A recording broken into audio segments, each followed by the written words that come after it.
जब पहली बार यज्ञ हुई, दूसरी बार यज्ञ हुई, गांव के आसपास के लोग यज्ञ में सम्मिलित हुए, खूब अब्बड़ जन आए, खूब लोग आए, बहुत लोग आए, अब्बड़ जन आए यज्ञ में। कथा सुनी, बालाजी के दर्शन किए, यज्ञ की लोगों ने परिक्रमा की। हमारे जेब में तो राम जी के मनी राम रहता ही नहीं, क्योंकि हमारा आदत बहुत अच्छा है, जितना हमें एक तो दक्षिणा लेते नहीं है, हम उससे मांगते नहीं, और कोई दे जाए गुरुजी ये आपके खर्चा के लिए हमारी तरफ से, पागल ही हमारा बैंक बैलेंस है। तो लोग कहते हैं, तो जो बच्चे दे जाते, हमारी एक बड़ी प्यारी आदत है, जितना जेब में रहता उसका डबल खर्चा करते, डबल। इसमें आनंद ये है कि अभिमान नहीं आता है, आनंद ये है कि जो जेब में है वो कहीं चोरी ना हो जाए, ये डर नहीं रहता। बालाजी यज्ञ होनी है, आप कृपा कर देना, रुपया तो जेब में दो नहीं। यज्ञ ठन गई बड़ी, 18 पुराण, खूब बड़ा आयोजन। तो 2-4 बड़े बड़े जो सेठ लोग हैं ना, वो परिचित थे। हमने एक सेठ को बुलाया, हमने कहा भैया श्रीमान जी कुछ सामग्री आप दे दो, और हम फिर चुकाएं। सामग्री 3-4 लाख रुपए की हमने उधार ले ली, और जब वो शाम को आया, गुरुजी कब दोगे? हमने कहा देखो अगर हमारे पास आ जाएंगे तो हम दे देंगे, नहीं तो जब तक हमारी तरफ से होगा चुकाएं। यज्ञ के 7 दिन बीत गए, गांव के लोग आए, गांव के लोग आकर बोले गुरुजी बाकी भंडारा तो खूब हुआ, इस बार पूरी सब्जी का भंडारा करवाना है। अब अपने राम जी पहले ही से उधारी में जी रहे, अब पूरी सब्जी के चक्कर में और मनी राम चाहिए, कुछ सामान चाहिए। सेठ जी बोला महाराज 4 लाख की पहले ही रसीद कट गई, अब क्या चाहिए? हमने कहा नहीं, कुछ आया है तो कुछ लो, पूरी सब्जी बननी है तो कुछ रिफाइंड और आटा की व्यवस्था करो, सब्जी की हम करेंगे। वो बड़े सज्जन भाव के सेठ जी थे, उन्होंने सामग्री दे दी। 8वें दिन भंडारा बनना तैयार होने लगा, 9 दिन की यज्ञ थी, 9वें दिन भंडारा होना था, और लगभग 40 ब्राह्मण बाहर से आए हुए थे बनारस आदि क्षेत्र से, उनको दक्षिणा देनी थी।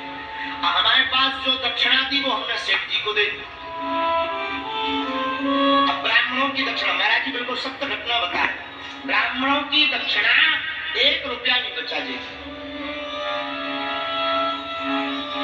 मन में बड़ी परेशानी कि जोश में हाथ रख दिए, पेरना बंद, हम कहा और बढ़िए, एक तो मनी राम नहीं, ऊपर से तुम बोल नहीं रहे, हे बजट बोलो तो संतुष्टि तो हो जाए कि व्यवस्था बनेगी कि उधार मंगाना है, और नहीं मिलना हो तो हम ब्राह्मणों के पहले ही जाके चरण पकड़ लेकर क्षमा करना, हमारी नाक बचा दो, जब आ जाएंगे चुका देंगे। लेकिन न बोले न व्यवस्था। कब रात हो गई पता ही नहीं लगा, टेंशन में। चित्रकूट की रामलीला आई थी उस वक्त, चित्रकूट से 2 बजे रात तक रामलीला चलती थी। गर्मियों का दिन, जून का महीना था, मई जून का महीना। तो साथ रामलीला देखने गांव के आसपास के लोग, हजारों लोग आ गए। हमारे तो टेंशन में कल की चिंता बनी। रामलीला देख करके जब सब लोग चले गए, 2:30 बजे बार बार हमारी आंखों में आंसू आ गए और रोगो आ गए, रोना आ गए, बार बार हमारे नैन भरे कि हे बालाजी कल लाज बचा ले, हमारी हंसी मत करवाना, अगर ना बन पाए तो आप हमें मन में प्रेरणा दे दो, हम ब्राह्मणों के चरण पकड़कर क्षमा मांग लेंगे, बाद में चुका देंगे। तो सामने मटकों में पानी भरा था, गर्मियों का दिन, हमने एक मटका उठाया और जो कपड़ा जो पहने थे वैसे ही डाल करके नहा लिया।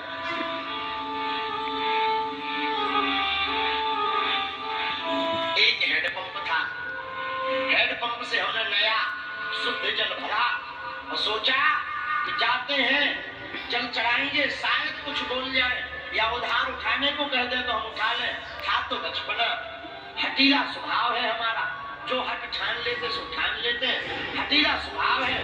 हाथ में वो जल का मटका लिया, पूरा शरीर एकदम गीला।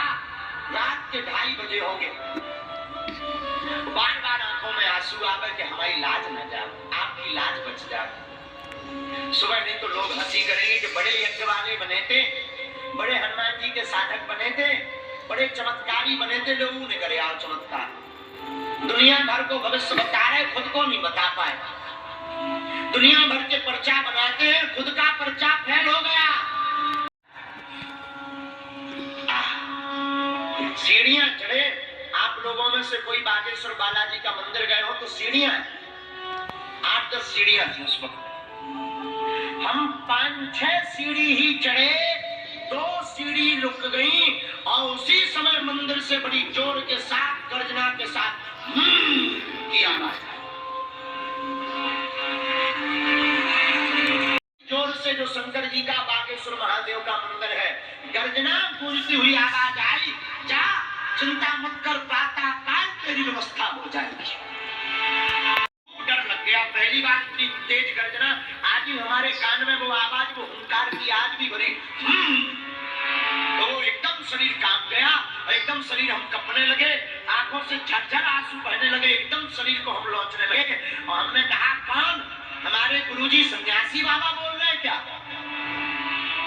तो थोड़ी देर तो कोई आवाज नहीं आई और फिर मंदिर से आई, सोई मन गदगद हो गया। अब तो बड़े शरीर नाच गया, हाथ में मटका लिया, जाकर जल चढ़ाया और वो दिव्य स्वरूप आज भी हमारी आंखों में बसा। मोटी खड़ाऊ, एकदम गोल सुंदर चेहरा, हाथ में 5-6 फुट का लंबा चमीटा लिए हुए, एकदम गोर बदन के खड़े हुए, मुस्कुराते हुए गुरुदेव भगवान के। अब उससे उतर कर बैठते,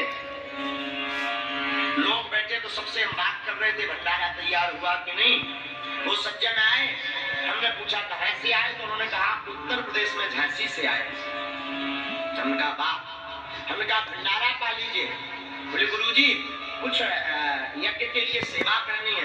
हमने कहा सामने कार्यालय है, तिवारी जी है, वहां पर हमारे एक सेवादार थे विजय तिवारी जी, हमने कहा उनको जाकर आप दे दीजिए, रसीद ले लीजिए। बोले नहीं, आपको देना चाहते, आपकी कृपा से हमारा भाई जेल से निकल आया। अब हमने कहा ध्यान, ऐसो आशीर्वाद तो हम रोज बांटे, तो ध्यान तो रहता नहीं। हमने कहा हो गया होगा, श्री हनुमान जी बड़े लीलाधर हैं, गुरु जी ने इन पर कृपा कर दी होगी। हमने कहा धन्यवाद। उसने एक बैग रखा, हमने कहा भंडारा पालो। बोले नहीं गुरु जी क्षमा करो, जाना। आंखों देखते ही देखते वो सज्जन बलोरो लेकर चले गए।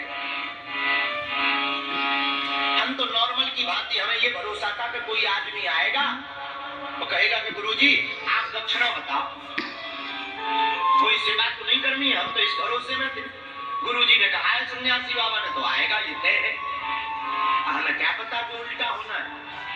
वो बैग, और भगवान की ऐसी कृपा कि बैग में हमें जितने दक्षिणा की आवश्यकता थी उससे कहीं ज्यादा उसमें 1000-1000 के नोट हमको प्राप्त भए। आपको हम अपने जीवन की आज तक वो सज्जन हमें लौट को नहीं मिले, लेकिन भैया जिसका गुरु वचनों पर, भगवान पर दृढ़ भरोसा होता है, भगवान लीला करने के लिए कोई ना कोई रूप धारण करके अवश्य आते। हमारा आपका इस संसार में ईश्वर के अलावा कोई नहीं है, सिवा भगवान। भगवान ही हमारे संगी साथी है। खूब भरोसा तुम रखो। राम कथा सुनने वाले लोगों से निवेदन है भैया,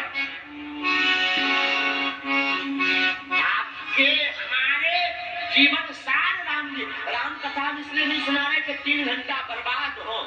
राम कथा सुनाने का अर्थ ये है तुम राम जी के हो जाओ।